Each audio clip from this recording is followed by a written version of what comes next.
지금 이 순간에도 수도권 동남부 한가운데에서는 교통 상황이 좀처럼 나아지지 않고 있습니다. 위례에서 성남을 거쳐 광주로 이어지는 철도 노선, 위례 3동선 이야기입니다. 그러게요. 벌써 10년이 넘었죠. 2014년에 성남시와 광주시가 공동 추진 협약을 맺었고 2021년에는 국토교통부 제4차 국가철도망 구축 계획에 신규 사업으로까지 반영됐는데 아직도 예비 타당성 조사가 끝나지 않았다는 게 믿기지 않는 상황입니다. 맞습니다. 보통 이 정도 단계까지 오면 이제 기본 계획 이야기가 나와야 할 시점인데, 위례 3동선은 아직도 출발선 근처를 맴돌고 있습니다. 그래서 오늘은 이 노선이 정확히 어떤 사업인지, 이렇게 늦어지고 있는지, 그리고 앞으로 전망은 어떻게 봐야 할지 차분하게 정리해 보려고 합니다. 일단 위례 3동선이 어떤 노선인지부터 짚어볼게요. 위례 3동선은 위례 신사선의 위례 중앙역에서 출발해서 성남 본도심을 지나 경기도 광주시 삼동역까지 이어지는 광역철도입니다. 총 길이는 10.6km입니다. 이 중 성남 구간이 8.7km, 광주 구간이 1.9km로 구성돼 있고요. 사업비는 총 8,845억 원. 이 가운데 무려 70%가 국비로 지원되는 국가 사업입니다. 노선 구조를 보면 꽤 의미가 큽니다. 위례지구에서 출발해서 을지대와 신구대 인근을 지나고 성남하이 테크밸리를 관통해서 삼동역으로 연결되는 노선이거든요. 이게 왜 중요하냐면 성남 원도심과 광주 지역이 사실상 서울 접근성에서 늘 애매한 위치였기 때문이죠. 버스에 의존할 수밖에 없고 출퇴근 시간대에는 도로 정체가 일상처럼 반복됐습니다. 특히 성남하이 테크밸리는 출퇴근 수요가 계속 늘고 있습니다. 산업단지의 일자리는 늘어나는데 이를 감당할 만한 철도 교통망은 부족했던 거죠. 그래서 위례 3동선은 단순한 교통 노선이 아니라 지역 산업 경쟁력을 떠받치는 핵심 인프라로 평가돼 왔습니다. 이 사업이 여기까지 오는데도 시간이 꽤 걸렸습니다. 2014년 공동 추진 협약 이후에 사전 타당성 조사, 현행화 용역, 국가철도망 반영까지 단계별 절차를 밟아왔고요. 그리고 드디어 2024년 1월 기획재정부 예비 타당성 조사 대상 사업으로 최종 선정이 됩니다. 이때까지만 해도 분위기는 나쁘지 않았어요. 예타 완료 목표 시점이 2025년 2월로 설정돼 있었거든요. 그런데 여기서부터 흐름이 다시 늘어지기 시작합니다. 최근 확인된 내용을 보면 예타 완료 시점이 무려 10개월이나 연장돼서 2025년 12월로 조정됐습니다. 사실상 1년 가까이 밀린 셈이죠. 지역 주민들 입장에서는 답답할 수밖에 없는 상황입니다.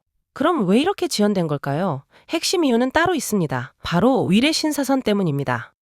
서울시가 위례 신사선을 민자 사업에서 재정 사업으로 전환하는 과정이 있었죠. 이 과정에서 도시철도망 구축 계획 변경, 국토부 승인 절차 등이 이어졌고 이게 생각보다 시간이 많이 걸렸습니다. 문제는 위례 3동선이 위례 신사선과 직결되는 구조라는 점입니다. 그래서 KDI 입장에서는 위례 신사선과 위례 3동선을 따로 떼어놓고 수요와 경제성을 평가하기가 어려웠던 겁니다. 결국 수요 예측과 경제성 검토를 함께 조정해야 한다는 판단이 나오면서 위례 3동선 예타 일정도 자연스럽게 뒤로 밀리게 됩니다. 이 과정에서 성남시와 광주시는 가만히 있지 않았죠. 공동 건의문을 발표했고 1년 이상 현행화 용역을 진행하면서 경제성 보완 작업을 계속해왔습니다. 두 지자체 모두 BC, 그러니까 비용 대비 편익 지표에 대해 충분히 자신감을 보이고 있다는 점도 눈여겨볼 부분이죠. 그런데 최근 들어서는 시민단체 쪽에서도 이야기가 나오기 시작했습니다. 광주시민연대가 공식 성명을 내고 위례 3동선의 조기 착공을 강하게 촉구한 건데요. 이유는 단순합니다. 교통 수요가 이미 한계를 넘고 있다는 겁니다. 위례와 성남, 광주를 오가는 대중교통만으로는 급증하는 출퇴근 수요를 감당하기 어려운 상황이 계속 이어지고 있다는 지적입니다. 이 단체는 위례 3동선을 단순한 이동수단이 아니라 성남 본도심 재도약, 산업단지 연계, 지역 경제 활성화와 고용 창출까지 책임지는 핵심 기반 시설로 보고 있습니다. 특히 인상적인 부분은 위례 신사선의 불확실성이 위례 3동선 일정 지연으로까지 이어지고 있다는 점을 정확히 짚었다는 겁니다. 국가와 지자체가 공동으로 책임져야 할 광역철도 사업이 연계 노선 문제로 계속 늦어지고 있다는 건 정책 신뢰 측면에서도 고민해 볼 대목이죠. 또 하나 중요한 지적도 나왔습니다. 바로 배차 간격 문제인데요.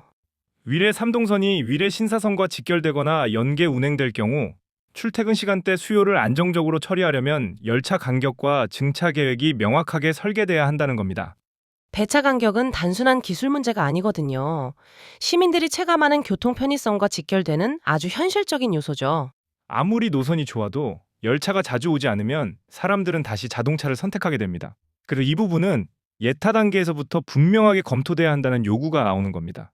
광주시민연대는 국가 차원의 신속한 예타 완료, 국토교통부와 관계기관의 명확한 추진계획 발표, 그리고 주민 의견 반영과 지역 공감대 강화를 분명히 요구하고 있는 상황인 거죠.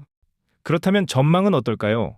지금 상황만 놓고 보면 분명 단기적으로는 일정이 지연되고 있는 게 사실입니다. 일부에서는 예타 착수 시점 자체가 2026년으로 넘어갈 수 있다는 우려도 나오고 있거든요. 하지만 그렇다고 해서 사업 자체가 흔들린다고 보기는 어렵습니다. 이유는 분명합니다. 위례 3동선은 이미 국가철도망 계획에 반영된 사업이고 국비 70%가 투입되는 광역철도거든요.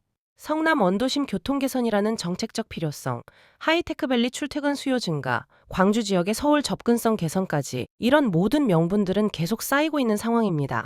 정치적 행정적 의지도 여전히 살아있는 것 같거든요. 성남시와 광주시 모두 이 사업을 포기할 생각이 없다는 점은 분명해 보입니다. 지도상에서 위례 3동선을 살펴보면 위례에서 출발해서 성남을 관통하고 그대로 광주까지 연결됩니다. 위례 3동선은 교통노선 하나를 더 만드는 수준이 아니라 수도권 동남부를 하나의 생활권으로 엮어주는 역할을 하게 되는 거죠.